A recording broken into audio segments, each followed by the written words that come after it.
किसी समय एक राजा था, उसके एकलौता पुत्र का नाम कारा था। कालांतर में राजा अतिशय दरिद्रता से घिर गया था, इसलिए उसकी स्थिति भिखारी से थोड़ी ही बेहतर रह गई थी। जब कारा कुछ बड़ा हो चरवाहा का काम करने के लायक हो गया, तो राजा ने उसे बुलाया और कहा, मेरे बेटे, अभी तो मैं निर्धन हूँ, परंतु कभी मैं भी धनी हुआ करता था। मेरे पास भी एक समृद्ध राज्य था, मवेशियों के रेवड़ थे और अच्छे वस्त्र भी थे। अब सब कुछ समाप्त हो चुका है, और तुम जानते हो कि बड़े कठिनाई से ही हम सभी को भोजन भी मिलता है। मैं वृद्ध हो गया हूँ, और शीघ्र ही मेरी मृत्यु भी हो जाएगी। इससे पहले कि मैं तुम्हें छोड़कर इस दुनिया से चला जाऊं, मैं तुमको एक परामर्श देना चाहता हूँ। उसने कहा, इस दुनिया में बहुत से राजा हैं, राजा के ऊपर भी राजा हैं। जब मेरी मृत्यु हो जाएगी, तो क्या तुम किसी शक्तिशाली राजा का आश्रय लेना स्वीकार करोगे? घर में भोजन की कोई पर्याप्त व्यवस्था न होने के कारण कारा को पड़ोस के राजा के यहाँ बकरियों को चराने का कार्य करने की विवशता थी। इसी कार्य के द्वारा वह अपना भोजन, वस्त्र और 2 रुपया वार्षिक भृति पर अपने आजीविका चला रहा था।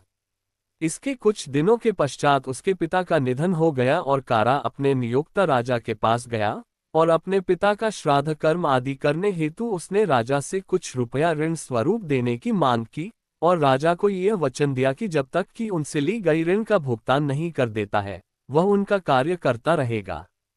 इस प्रकार राजा ने कारा को 5 रुपये नकद अग्रिम और 5 रुपये मूल्य के चावल ऋण स्वरूप दिए, जिससे कि कारा ने अपने पिता के अंत्येष्टि भोज का प्रबंध कर सका। 5-6 दिनों के बाद उसकी माता की भी मृत्यु हो गई। सो वह पुनः राजा के पास गया और उनसे पुनः 10 रुपये की मांग की। सर्वप्रथम राजा ने पैसे देने से मना कर दिया, परंतु कारा के अनुनय विनय करने एवं उसके ये वचन देने के बाद कि यदि वह इस ऋण का चुकारा नहीं कर पाएगा तो आजीवन राजा के यहाँ अपनी सेवा देते रहेगा, तब राजा ने उसे और अतिरिक्त 10 रुपये ऋण दिए, और इस प्रकार कारा ने अपनी माता के मृत्यु भोज का भी आयोजन किया। किंतु राजा के सभी 7 लड़के अपने पिता से इस बात पर अति अप्रसन्न थे कि उन्होंने एक ऐसे व्यक्ति को क्यों 20 रुपये उधार दे दिए हैं, जिससे कि रुपये वापस मिलने की संभावना कदापि नहीं है। वे लोग कारा को पैसे लेने के कारण घुड़की भी दिया करते थे और उसको उलझन में डाले रखते थे। तब उसके स्मृति में अपने पिता का कथन याद आया। उन्होंने कहा था कि संसार में बहुत से राजा हैं, राजा के भी राजा हैं, और कारा ने किसी अन्य बड़े राजा के परिचर्या में जाने का निर्णय लिया और वहां से निःसृत हो लिया। इस प्रकार वहां से भागने के उपरांत कुछ दूरी की यात्रा करने के पश्चात उसे एक राजा मिला जो कि एक पालकी पर सवार होकर अपने साथ बहुत से लोगों को साथ लेकर अपने बेटे के लिए दुल्हन लाने जा रहा था। कारा ने जब ये सुना तो उसने भी उस राजा का अनुसरण करने का फैसला कर लिया, और वह भी पालकी के पीछे पीछे चलने लगा। रास्ते में एक स्थान पर एक सियारिन दौड़कर सड़क पार कर गई। तब राजा अपने पालकी से बाहर निकल कर आया और उसने सियारिन का अभिवादन किया। जब कारा ने ये देखा तो उसने सोचा, ये दुनिया का कोई बहुत बड़ा राजा नहीं हो सकता है, वरना वह सियारिन को नमस्कार क्यों करेगा। अवश्य सियारिन ही राजा से बहुत ज्यादा शक्तिशाली होगी। मैं सियारिन का ही अनुगमन करूंगा। इसलिए उसने बारात के जुलूस को छोड़कर सियारिन के पीछे हो लिया। अब सियारिन जो थी वह अपने छोटे छोटे बच्चों के भोजन के लिए शिकार के तलाश में घूम रही थी, और वह जहां भी जाती कारा उसका पीछा करते हुए वहां पहुंच जाता, और उसे एक भी बकरी या भेड़ को मारने का अवसर नहीं मिल सका। इसलिए वह अपने गुफा में जहां वह रहती थी वापस चली गई। जब उसके शावक उसके पास भोजन मांगने आए तो उसने अपने पति से कहा कि आज वह एक भी शिकार पकड़ नहीं पाए, क्योंकि जहां भी वह गई एक आदमी दिन भर उसका पीछा करता रहा है। वह अभी भी यहाँ गुफा के बाहर प्रतीक्षा कर रहा है। तब सियार ने सियारिन से कहा, तुम उस आदमी से पूछो कि वह क्या चाहता है। इसलिए सियारिन गुफा से बाहर गई और कारा से पूछा। कारा ने कहा, मैं तुम्हारे पास अपने को सुरक्षित रखने के लिए और तुम्हारे पास आश्रय लेने के लिए आया हूँ। तब सियारिन ने सियार को बुलाया और दोनों सियार दंपति ने कारा से कहा, हम लोग सियार हैं और तुम मनुष्य हो, तुम हमारे साथ कैसे रह सकते हो? हम तुमको खाने के लिए क्या दे सकते हैं और हम तुम्हारे लिए कौन सा कार्य ढूंढेंगे? कारा ने कहा, वह उन्हें ऐसे नहीं छोड़ेगा, वह काफी उम्मीद के साथ उनके पास आया है।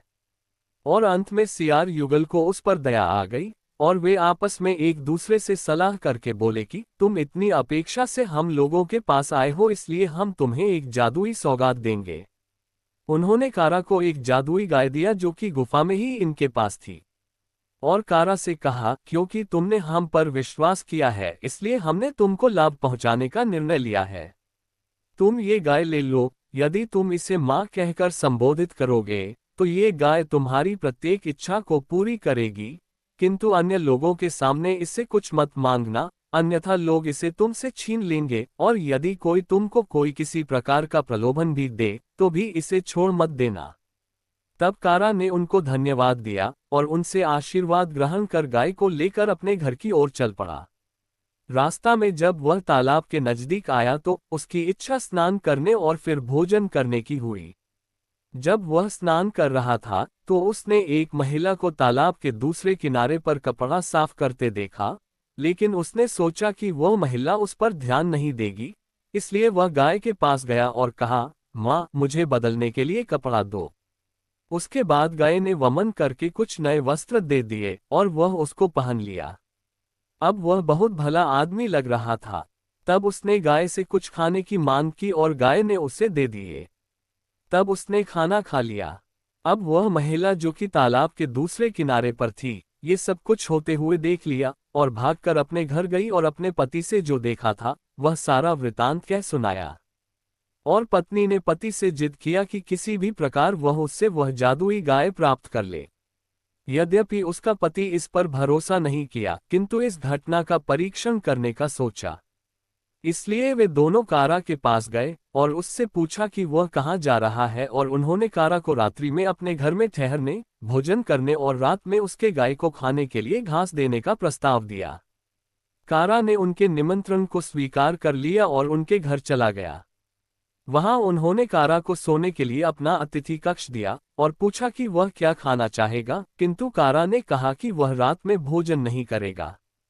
कारा चाहता था कि जब घर के सभी लोग सो जाएंगे तब वह गाय से भोजन मांग लेगा।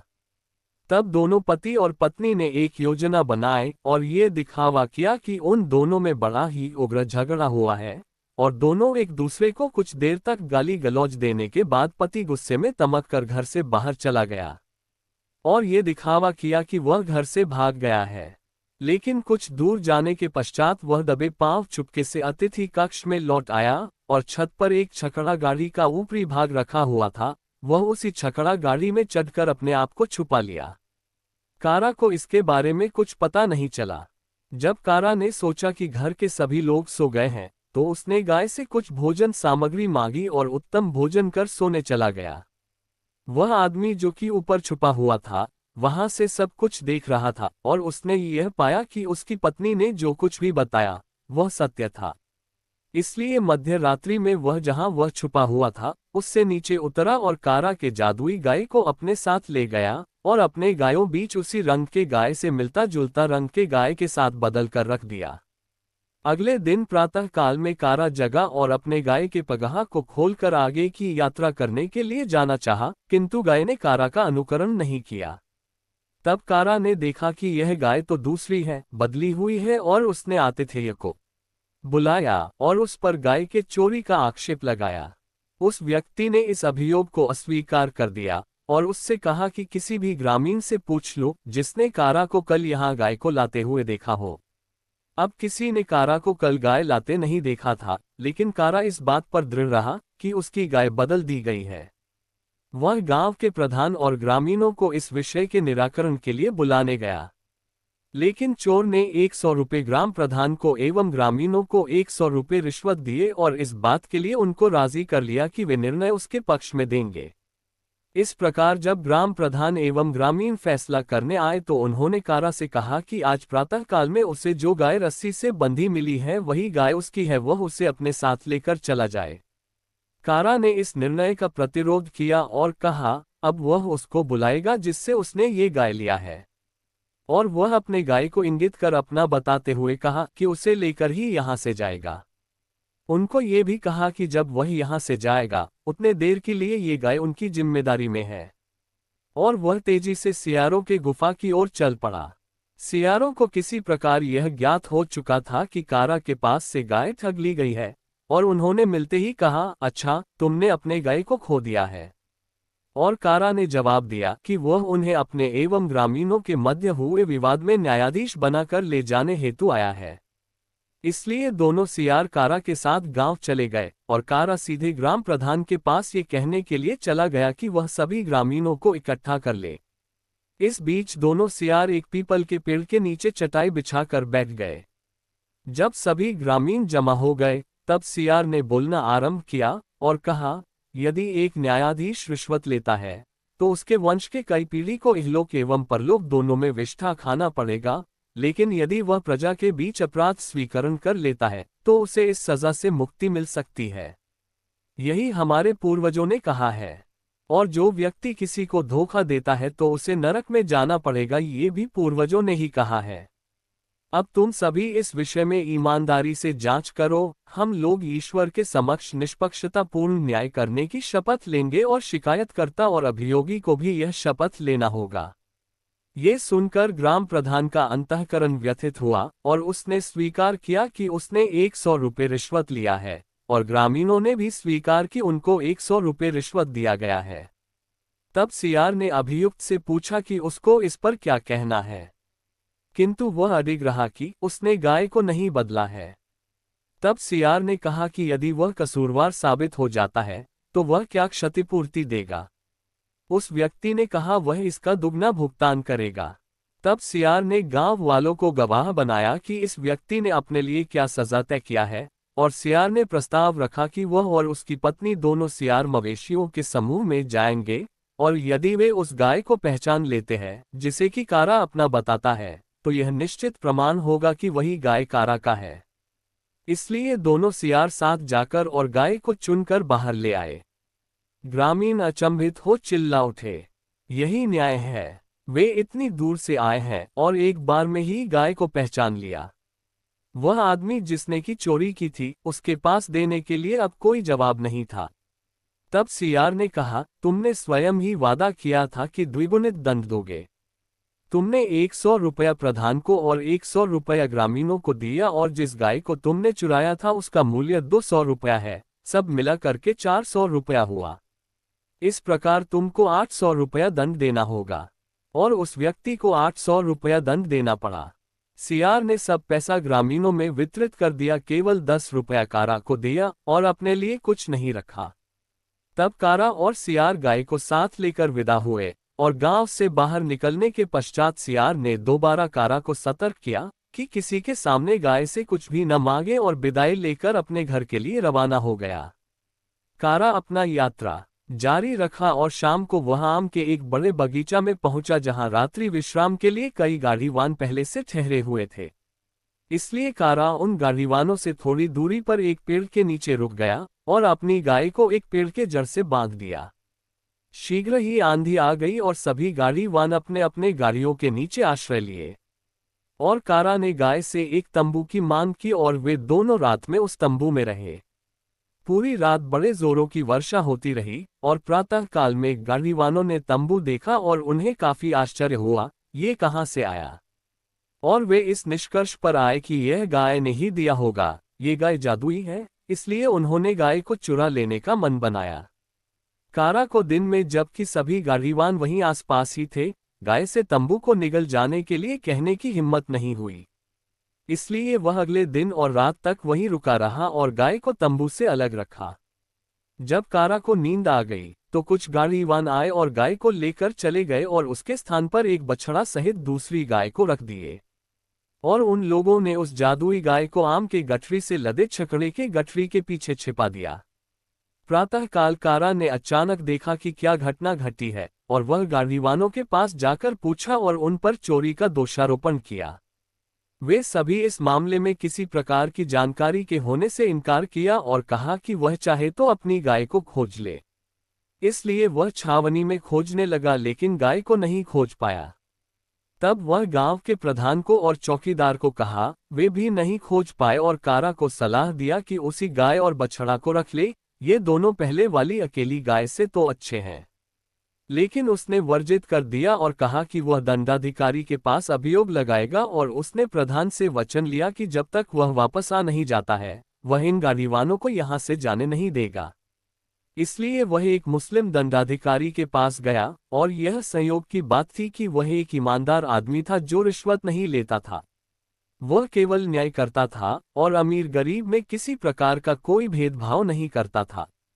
वह हमेशा दोनों पक्षों की बात बड़े ध्यान से सुना करता था। इसलिए कारा ने जब दंडाधिकारी को अपनी शिकायत बताई तो उन्होंने गाड़ीवानों को बुलाया और गाड़ीवानों ने शपथ लेकर कहा कि उन लोगों ने गाय की चोरी नहीं की है, और उन्होंने ये भी कहा यदि उनके पास गाय मिल जाती है तो वे अपना पूरा संपत्ति अभिगृहीत करा देंगे।